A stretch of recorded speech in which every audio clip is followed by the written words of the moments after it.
Okay, thanks for joining us today in Grip Ventures issue of the month. In Grip, we are an accelerator alternative and are coralizing creating a collaborative environment in which talented individuals from diverse backgrounds come together to support one another.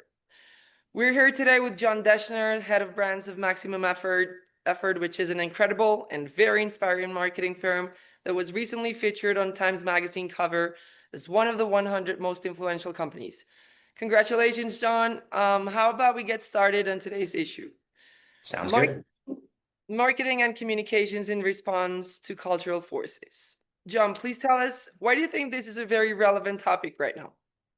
I think for a few reasons. One of the key ones, I think, is if you go back in time 30 years, for instance, the number of, especially like marketing messages somebody was going to have, blasted into their ears or eyeballs in any given day was, less than 1,000, maybe less than 500. And it was like relatively traditional channels. There was sort of early days of internet advertising. There was no social media. So you'd see, billboards, newspapers, TV commercials, things like that. Now, though, people get over 10,000 messages. So I think, anybody who's a frequent, Instagram user or, again, even like watches like streaming TV knows that you've got so many marketing messages coming at you all the time. So when something is playing off of or, you know, catching a spark off of something that is already like happening and capturing public conversation and part of that, it just gives it like a significant boost of extra relevance. I think in things like media and marketing, you just think about force multipliers and media budget can be a force multiplier, celebrity talent can be a force multiplier, um, you know, big production value can be a force multiplier, although I'd argue one of like diminishing returns. But so just being culturally relevant can obviously be a huge force multiplier because if you've already got, you know, the internet and social media and mainstream news all talking about something and you do something that plays into that, it gives them something new to talk about.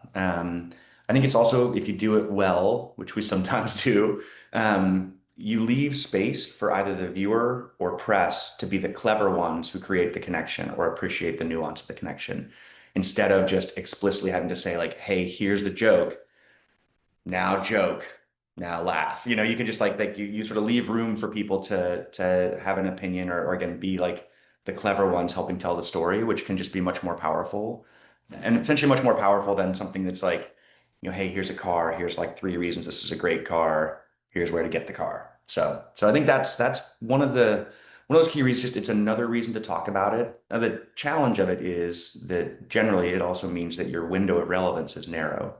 So one of the things we spend a lot of time thinking about and working on is, something happens, how can you, respond as quickly as humanly possible, find an interesting message, a clever way to communicate it, capture that, edit it, and put it out in such a way that the conversation cycle is still relatively hot. Because, if you catch it a week late, doesn't really do anything. People are like, oh, yeah, all right.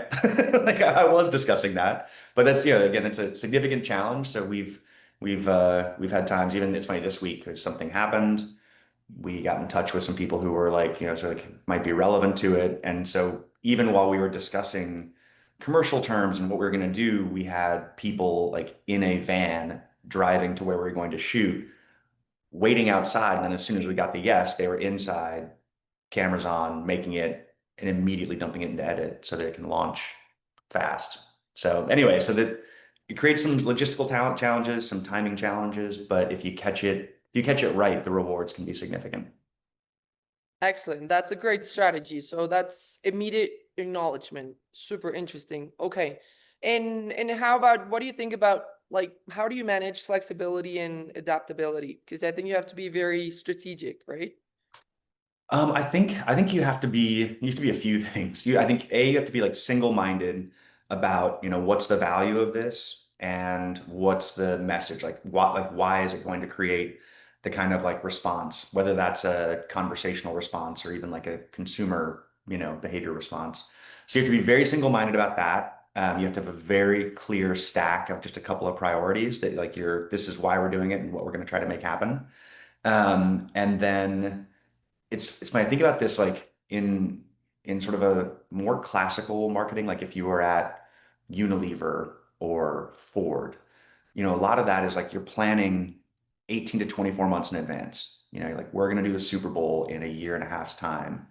So the goal is to create a very clear critical path between where we are today and this thing being great and going out and getting us a positive return on investment.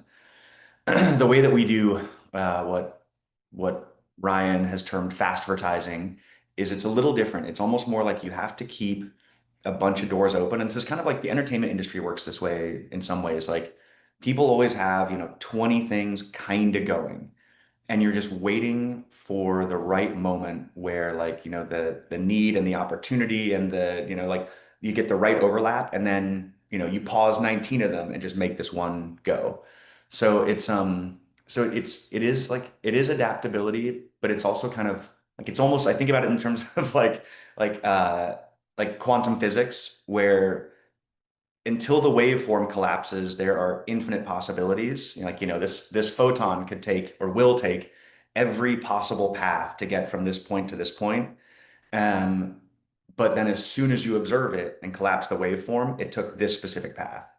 And I think it's sort of like that. We just try to keep all the probabilities equally available to some level. And then like when things line up, you're like, okay, cool, this one, hit it right now, and put it out. So again, that's not how we do everything, but that's a little bit of like of how we work. It So yeah. works. Yeah. Okay, great. Sometimes, sometimes it doesn't. I mean, it can be high risk as well because, again, there was every possibility that while we had that crew just sitting in a van waiting, that it's like, oh, we're not going to do it. And so, but it's like the worst case then is like, we wasted five of our people's time. We spent a little bit of money, but not a lot of money. It's like it would have been like $15,000. So we could like pay the folks who had turned down other work to come be our, camera person today.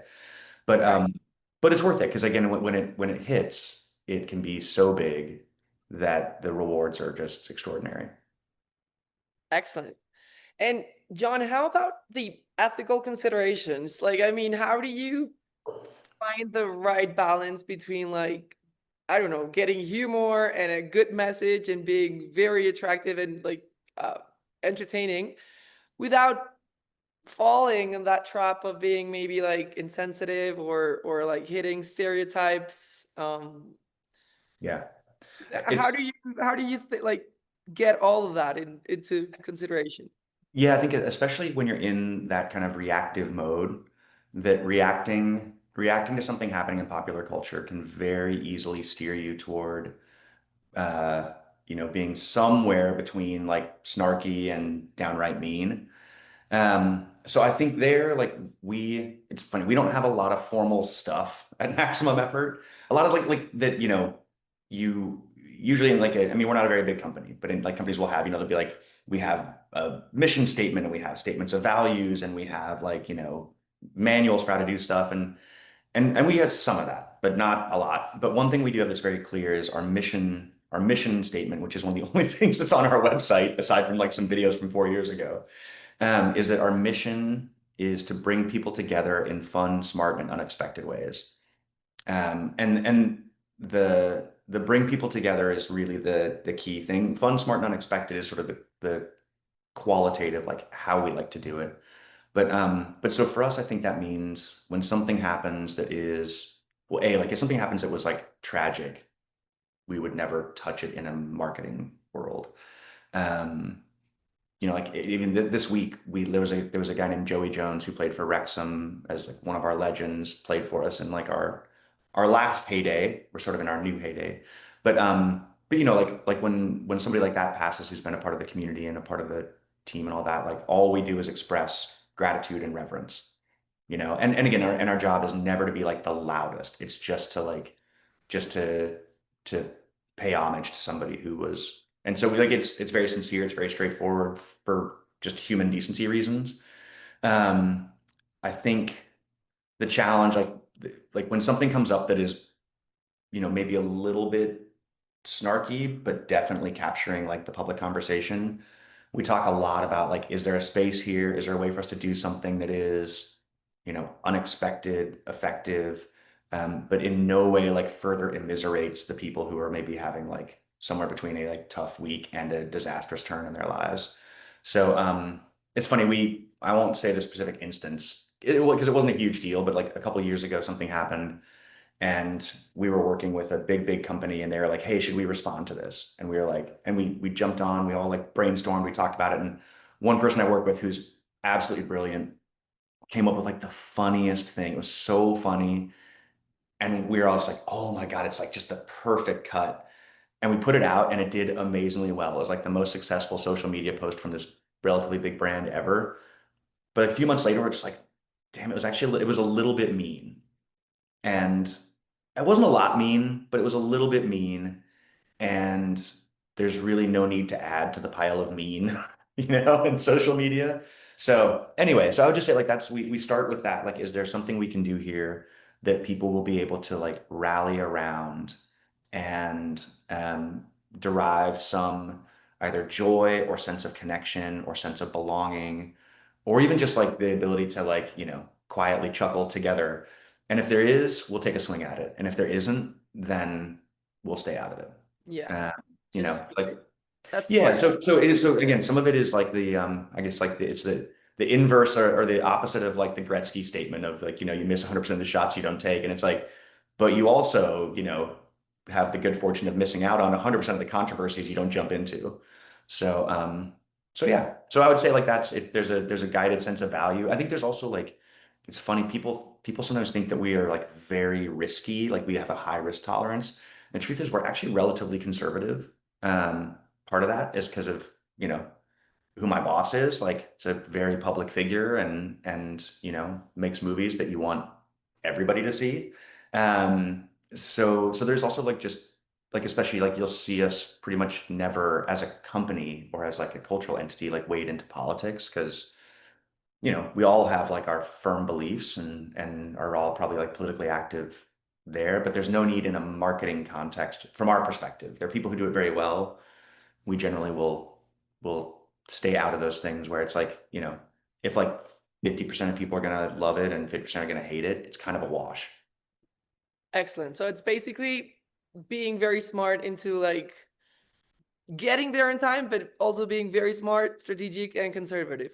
I like that. Yeah. That's very smart. You gotta let some of those pitches go by. You're just like, oh, we could create so much noise. You're like, but if it's again, even too, just like if it's just gonna be if you're just gonna be like adding to a chorus of, snarky meanness, um, or even just like adding to a chorus of controversy, like there's no need like there are enough people doing it. There's no reason for us to be a part of it. That's true. That's true. So it's also good to understand who you are. It might work for other targets or business models. Okay, that's Yeah. interesting, John. That's great. Okay, well, thank you so much for joining us today. If anybody wants to learn more about Grep Venture, you can go to grepventure.com. And thank you for being here, John. And hopefully we can see you soon in another issue of the month with Grip. Thanks, Laura. Appreciate it. Okay, thank you.